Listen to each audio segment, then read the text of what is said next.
Hello students, welcome back. Before starting section 2, linear combination, we must go back to the previous section and complete one last topic. This one. And this is about linear combination, by the way, and that's how these two sections are getting connected. Anyway, here we go. It's about a subspace condition. W is a subspace of V if and only if we satisfied the following criterion. When vectors v and w are in capital W and a and b are real numbers, then the expression av plus bw, this expression, is in capital W. This expression av plus bw is called a linear combination of the vectors v and w. So this means capital W is closed on the linear combination. So whenever I take linear combination with the vectors from W, we end up with another vector in W. So linear combination is always back in W, closed under linear combination. Now, how is it related to the previous criteria that we had been using? We have these three lines. Closed under addition, closed under scalar multiplication, and finally 0 is in there. Now, the third condition was not really necessary. Our textbook author did not really bother. I put it in because, in my opinion, it is really helpful doing many of those practical problems, practical exercise problems, maybe some exam problems as well. We saw an example problem, at least one example problem already, and then there are more in homework. But for now, we are doing theory. We have to establish the equivalence between this 1.4 and 1.8. So let's throw this one away for the time being, and let's come back to the way our textbook author wrote. These two versus that one. Okay, this equivalence, the proof of this equivalence will be a little bit theoretical, so many students will find it maybe unnecessary, so they might want to just fast forward this video a little bit until we begin section 2. It's okay. For the other students who want to stay in and see this proof, okay, let's get ready and let's begin. Okay, here's the proof. Why are these two equivalent?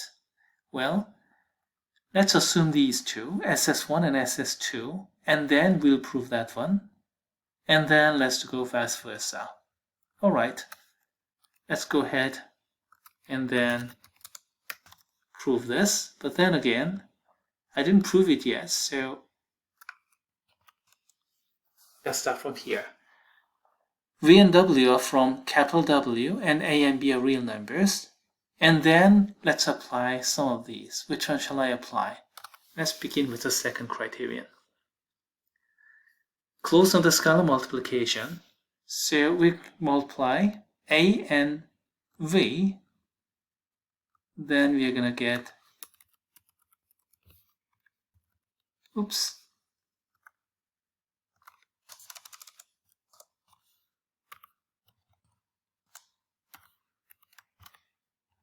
That's what we get.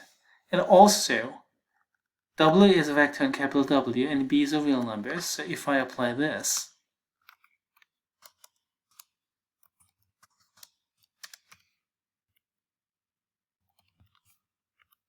we get that.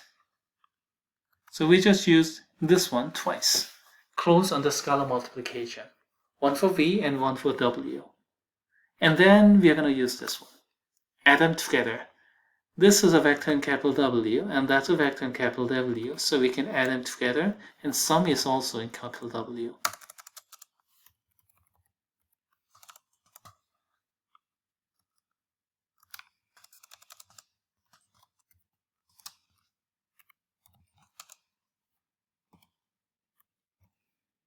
And there goes the proof, as a matter of fact.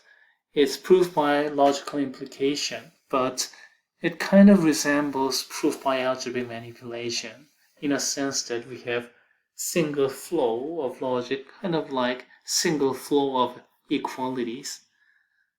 Anyway, there goes the proof. And then if you want a little bit longer version with explanation, here it is. This will do. Let's go back. Let's apply this one to these. Let's see. We have to prove this one and also that one. So there are two things to prove. First, we have to prove this one. Oops. Okay.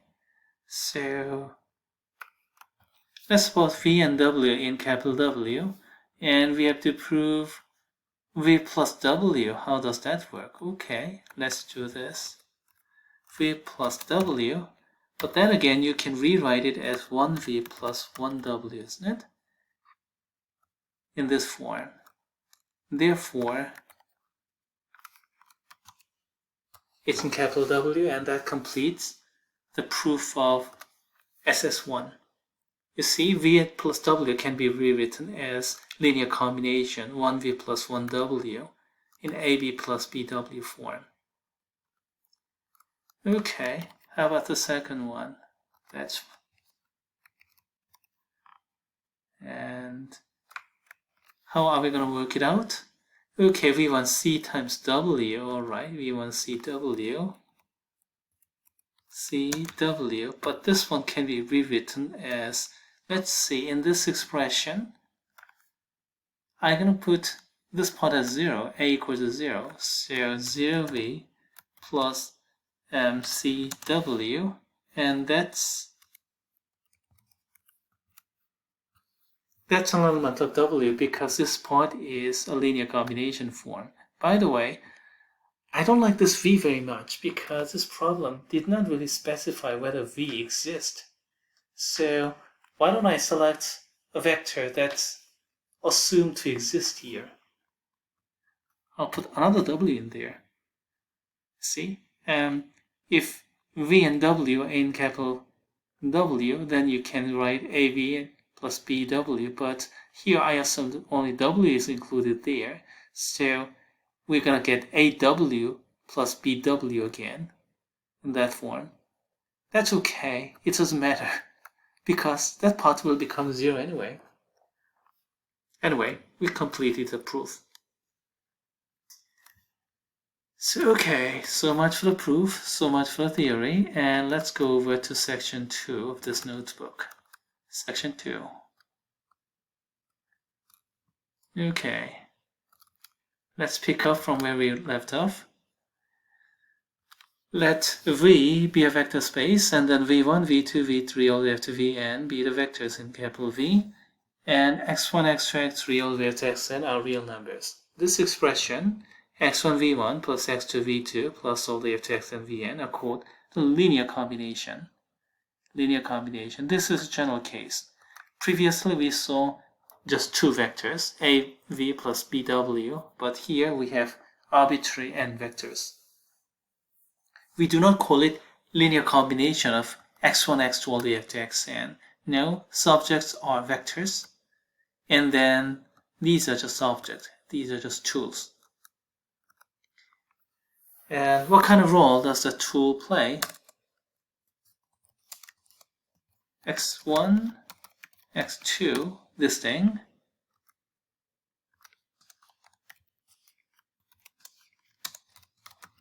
called a coordinate.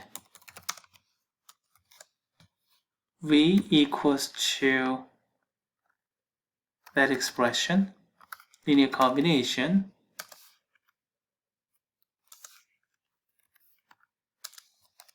under V1 through Vn.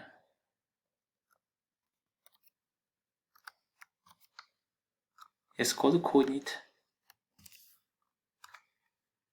So yes, x1 through xn do have some role, but it's a tool for V1 through Vn coordinate. Anyway, let's come back. This is called linear combination. Now, what kind of application do we have to consider about linear combination? Well, a lot. The first one is about generators. Let's begin. Let capital V be a vector space and let V1 through Vn are vectors in capital V. Now we say these vectors V1 through Vn generate the original vector space capital V if every element of capital V can be expressed as a linear combination of V1, V2, all the way up to Vn. What do you mean by that?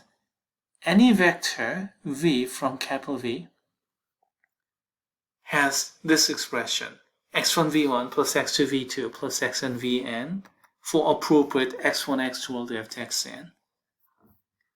This part here is called the coordinate. And then also the v1, v2, and vn put together is called a generator of V.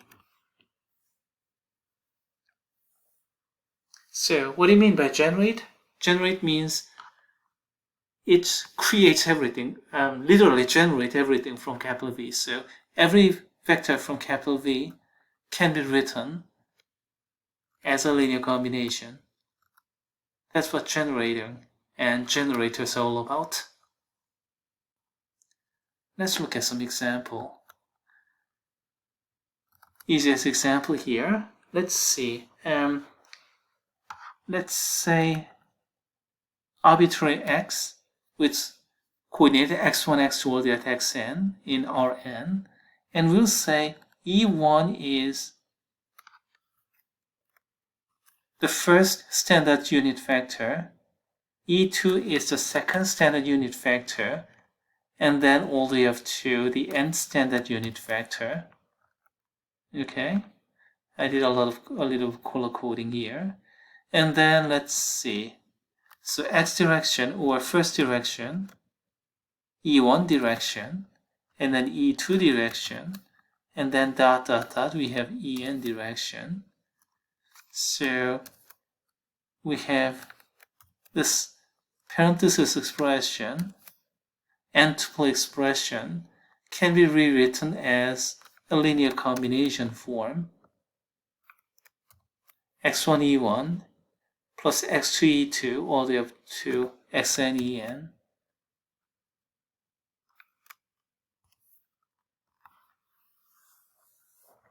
The reason is pretty clear, because if you look at E1, E2 all the way up to En, we have just one in appropriate place. Everything else is 0. So, for example, for the thread term, or the second coordinate plays a role and everything just disappears, and so on and so forth. So that's an example of generating E1 through En generated entire Rn. So is that the only way you can generate a vector space? Through standard unit vectors? No, not really. R3 has of course E1, E2, E3, but you can do it alternatively with this U, V, and W. How does it work?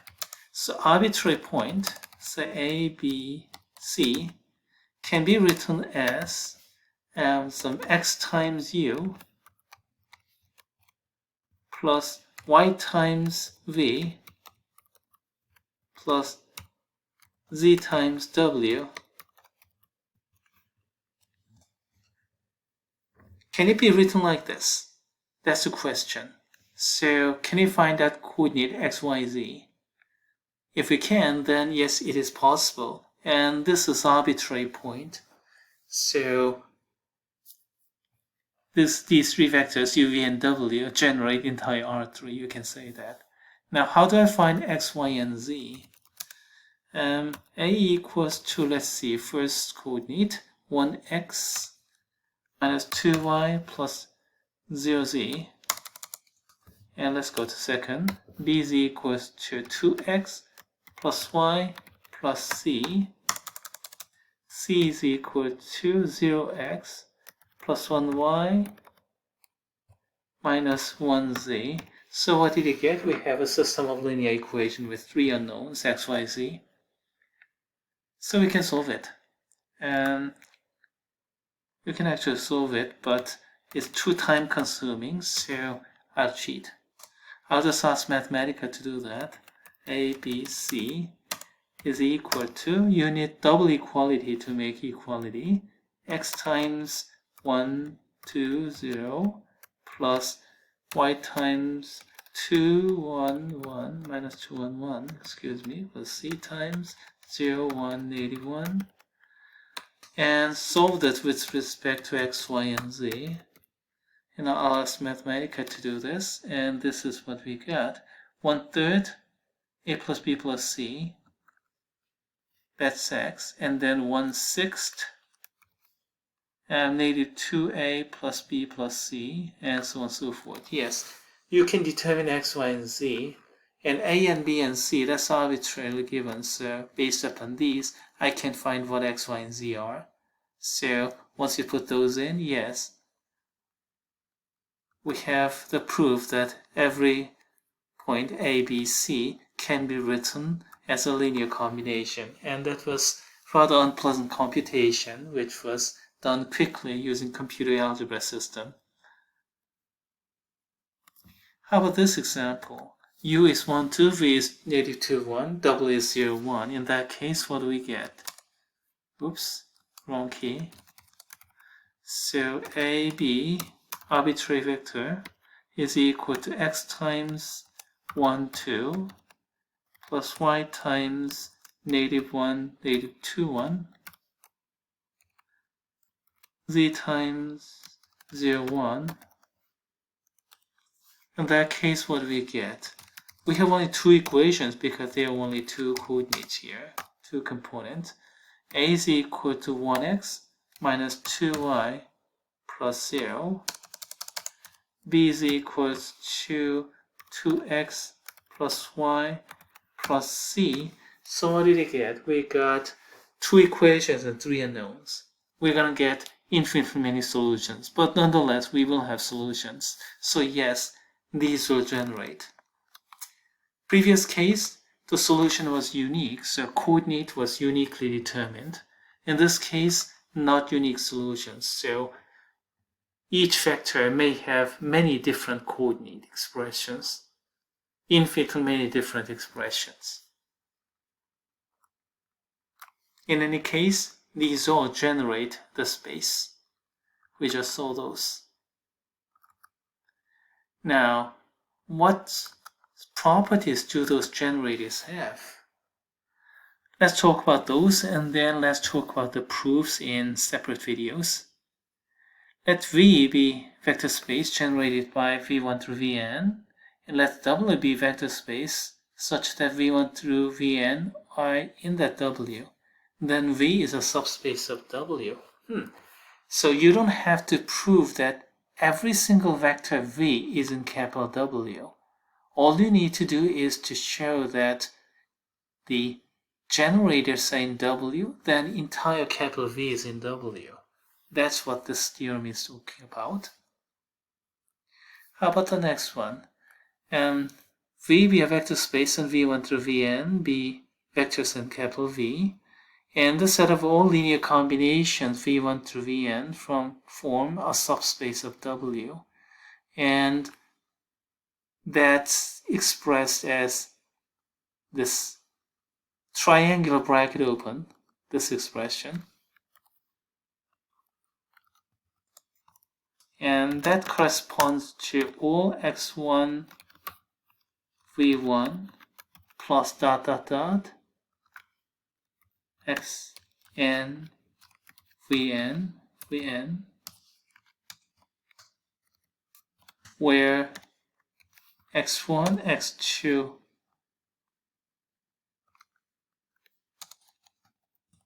and they all belong real numbers.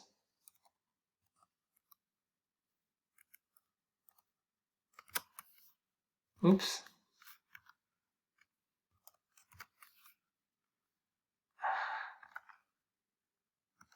Element.